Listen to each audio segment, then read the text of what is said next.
A história da Food Delivery, ela está muito relacionada à minha história. Então eu vou contar um pouquinho da minha história e a gente já vai emendando ali na história da Food Delivery. Basicamente o meu primeiro emprego foi no McDonald's. Uma coisa que eu achei assim, muito bacana, uma coisa que eu extraí do McDonald's é a questão de processo. Na verdade tem até um filme do McDonald's, né, que você consegue ver lá, os irmãos McDonald's.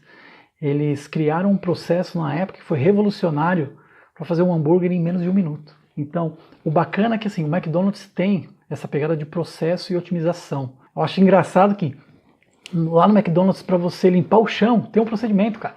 Você pega o esfregão, né? Você tem que fazer em formato de 8, tem que espremer ele 2 vezes. Assim, é muito engraçado, mas realmente funciona. Então o McDonald's ele me deu essa bagagem de restaurante, mesmo eu sendo muito jovem na época, e essa bagagem de processo, de organização, quando você vai fazer alguma coisa. E aí depois eu saí do McDonald's, comecei a trabalhar na área de tecnologia, né? E hoje eu trabalho mais ou menos há 15 anos nessa área de tecnologia.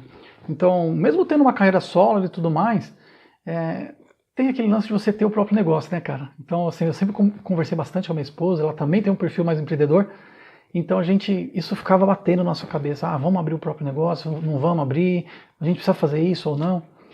Até que um dia a gente decidiu dar o primeiro passo. Então, basicamente, a gente comprou uma franquia, que era um restaurante de comida brasileira. Essa franquia era 100% focada em delivery. E aí, quando a gente começou a tocar o restaurante, a gente percebeu que, basicamente, eram 3 pontos que a gente precisava focar. Que era o atendimento, precisava de um atendimento bom. Uma comida boa, que é o seu produto, né? E entregar aquilo rápido, ter um delivery rápido. Isso é importante para o cliente. E tem uma frase que eu gosto sempre de repetir, que é: não adianta você ter a melhor comida ou a melhor pizza da sua cidade se ela chega fria para o seu cliente e depois de 2 horas. Aquele cliente ele vai odiar o seu restaurante, ele nunca mais vai pedir com você. Então o delivery de longe era a maior dor de cabeça que a gente tinha. Então chegava o horário de pico, cara, nossa, era uma bagunça. Você via motoboy entrando para lá e para cá, pedido, aquele monte de comanda. A gente realmente não conseguia se organizar. Eu até brinco com a minha esposa que a gente chegou a pensar, cara, dono de restaurante nunca mais almoça em paz na vida. Eu falei, eu gostava de ir em restaurante com a minha esposa, a gente gostava de almoçar, de comer bem. Eu falei, eu nunca mais vou ter um almoço em paz com a minha família, com meus filhos, entendeu? Porque era realmente um negócio muito estressante. E o pior é que depois que a gente começou a abrir à noite, era a mesma coisa na janta, cara. A gente realmente não conseguia ter sossego. Chegava ali o horário de pico, era um estresse danado. Então foi aí que sentou eu e minha esposa, e aí eu comecei a resgatar tudo aquilo que eu tinha aprendido no McDonald's. A minha esposa ela tem uma formação também na área de logística, então ela tem uma bagagem nisso. E a gente sentou e a gente começou a desenhar uma solução, um processo, para resolver aqueles problemas que a gente tinha de delivery. Então basicamente a gente criou um método, que depois você vai conhecer aqui, se você acessar o site da Food Delivery, a gente fala bastante dele, que é o ODM, né, de organizar, despachar e monitorar. Então a gente criou esse método na época, então a gente tinha todos os passos, tudo que a gente queria fazer, tudo que a gente queria monitorar. O processo estava pronto. E aí a gente começou a procurar um sistema, né, algum software que facilitasse a gente a executar aquilo que a gente tinha criado. Só que o problema é que na época eu comecei a pesquisar os softwares na internet, né? Então primeiro que não tinha nada no Brasil, não tinha nada em português, e eu achei até, mesmo que poucos, eu achei alguns que eram de empresas internacionais, fora do Brasil. Mas era, assim, uma coisa caríssima, cara. Primeiro que você não tinha a versão em português do software, você tinha que pagar por cada entrega que você queria gerenciar dentro do software. E assim, era 29 centavos de dólar, né? Vamos arredondar para R$1 aqui.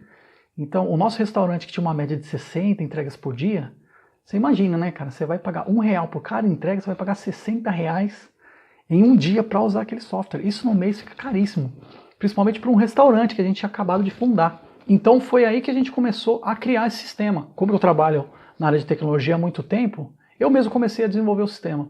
Então a gente começou com uma versão básica, né? A gente basicamente criou um mapa, colocou as entregas nesse mapa, depois a gente desenvolveu o aplicativo que o motoboy usa atualmente, né? Depois a gente desenvolveu relatórios, e aí foi um passo de cada vez, a gente foi montando todo esse sistema e usando lá no nosso restaurante. E o legal é que a gente começou a ter resultado, e na época a gente tinha um grupo de franqueados, do mesmo restaurante que eu tinha ali na época. E eu comecei a mencionar do sistema, de como a gente estava fazendo para resolver os problemas de delivery, porque todo mundo tinha problema. E uma coisa que é engraçada é, a gente abriu o nosso restaurante em 2015, em setembro, E aí chegou em 2016, teve o impeachment da Dilma. Então a gente estava numa época ali que era muito difícil, era uma crise econômica muito grave ali no Brasil. Tinham muitos restaurantes fechando as portas e tudo mais, todo mundo estava passando por dificuldades, né? Então cada coisa boa, seja de venda, seja de controle de estoque, qualquer coisa que um franqueado naquele grupo descobria, ele ia lá e compartilhava no grupo. E eu fiz a minha parte, né? A gente desenvolveu esse sistema, e aí eu fui lá, comentei com o pessoal, e eles começaram a se interessar por aquilo. Falaram, não, cara, eu preciso usar isso aqui na minha franquia também, como que eu faço? Foi então que a gente pegou o sistema que a gente usava lá, a Food Delivery, e fez alguns ajustes, algumas atualizações para que aquilo virasse um produto e fosse comercializável. Então a gente criou alguns planos de assinatura, onde o restaurante podia pagar por mês e usar ali, não precisava pagar por entrega, num preço muito mais barato, porque não fazia sentido cobrar, sei lá, R$2.000, R$3.000 por um negócio, assim, não ia ajudar ninguém. E aí a gente divulgou isso lá no grupo de franqueados, e eles começaram a usar. Então, hoje, a maioria dos clientes que eu tenho hoje na Food Delivery ainda são franqueados que usam o sistema desde aquela época. Então agora a gente está lançando esse sistema no mercado, né? Vai sair agora em fevereiro de 2018. Então a gente espera ajudar mais restaurantes, né? Com esse sistema. É isso aí.